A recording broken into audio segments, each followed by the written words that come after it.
দর্শক, এনটিভি অনলাইনে আপনাদেরকে স্বাগত জানাচ্ছি। আমি তরিকুল ইসলাম। আমি এই মুহূর্তে রয়েছি খুলনা জেলার কয়রা উপজেলার কপোতাক্ষ মহাবিদ্যালয়ে। আপনারা দেখছেন শারদীয় দুর্গাপূজা উপলক্ষে এই উপজেলার সকল পূজা মণ্ডপের সভাপতি ও সম্পাদকের সাথে মত বিনিময় করছেন কয়রা উপজেলা জামাত ইসলামের নেতৃবৃন্দ। এই অনুষ্ঠানে প্রধান অতিথি হিসাবে উপস্থিত রয়েছেন বাংলাদেশ জামাত ইসলামের কেন্দ্রীয় কর্মপরিষদের সদস্য মাওলানা আবুল কালাম আজাদ, যিনি এই আসনের জামাত মনোনীত প্রার্থী হিসাবে ইতিমধ্যে ঘোষিত হয়েছে। বিশেষ অতিথি হিসেবে এই অনুষ্ঠানে উপস্থিত থেকে বক্তৃতা করেছেন বাংলাদেশ জামাত ইসলামী খুলনা জেলা শাখার সহকারী secretary advocate Mustafizur Rahman.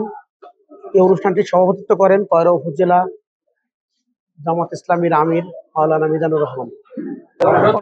Bundle থাকলে প্রতি সেনমানিতে টাকা বাঁচবে। বিকাশ সেনমানি বান্ডেল কিনে জিতুন প্রতি লেনদেনে। এটা একটা চমৎকার অনুভূতি যে আমাদেরকে ডাকা হয়েছে, আমরা আগে কখনো আসিনি, আজকে আমরা আসছি। এটা আমাদের জন্য একটা নতুন পাওনা বলবো। সব দিক থেকেই আমরা খুশি এবং আমরা ভবিষ্যতের জন্য আশাবাদী এবং ধর্মীয় সম্প্রীতি আশা করি ভালোই হবে এবং অতীতেও ছিল, অতীতে যে ছিল না সেটা কখনোই বলবো না, আরো মজবুত হবে এবং সামনের দিকে হয়তো আমরা আশা করি আরো ভালো হবে।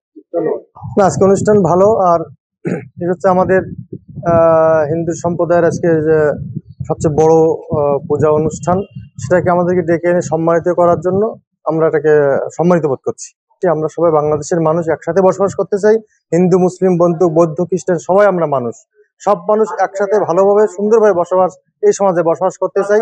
আর এই ধরনের অনুষ্ঠান করলে পরে আমাদের সম্প্রীতিটা বাড়বে এবং এটা আমাদের বাড়া উচিত। তাই আমরা আজকের শারদীয় দুর্গাপূজা পূর্ববর্তী প্রস্তুতিমূলক মত বিনিময় সভায় আমরা তাদের স্বতঃস্ফূর্তভাবে একেবারে কয়রা উপজেলার দক্ষিণ বেতকাশী থেকে আমাদি পর্যন্ত 54টা মন্দিরের প্রায় সবাই স্বতঃস্ফূর্তভাবে উপস্থিত হওয়ায় আমরা আশা করি যে হিন্দু ভাইদের সাথে সাম্প্রদায়িকতার যে এটা ছিল এটা থাকবে না।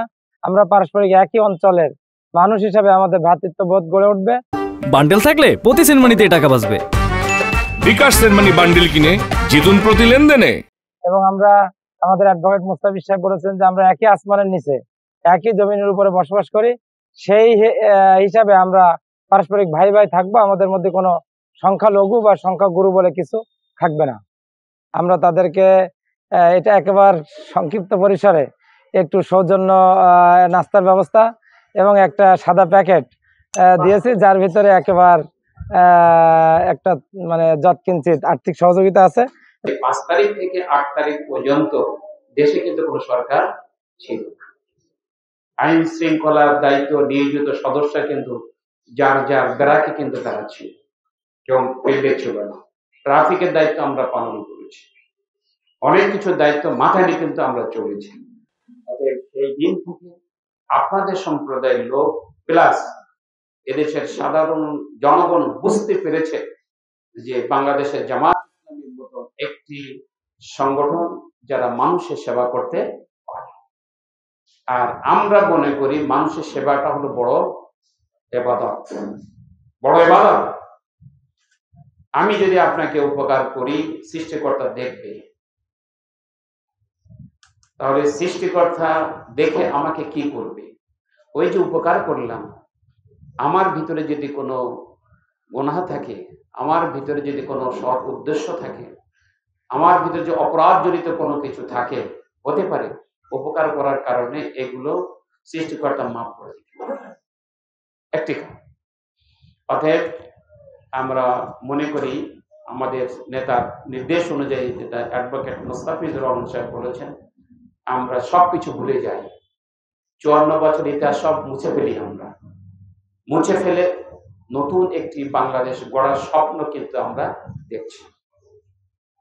তাহলে আমাদের হাতের সাথে হাত মিলিয়ে, কাঁধের সাথে কাঁধ মিলিয়ে একসাথে না চললে, ঐক্যবদ্ধ না হলে কিন্তু আমরা নতুন বাংলাদেশের স্বপ্ন পূরণ করতে পারব না। আমি পাইগাসা বলেছি, এর আগেও আপনাদেরকে বলেছি যে আপনাদের একটা সংগঠন আছে, হিন্দু, বৌদ্ধ, খ্রিস্টান ঐক্য পরিষদ আছে না? আছে।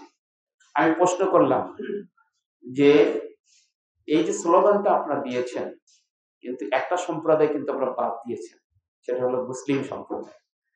আজকে থেকে আপনারা বলেন হিন্দু, বৌদ্ধ, খ্রিস্টান এবং মুসলিম ঐক্য। ওটা তো ওরা আসলেই জানতে পারবে, তাই না?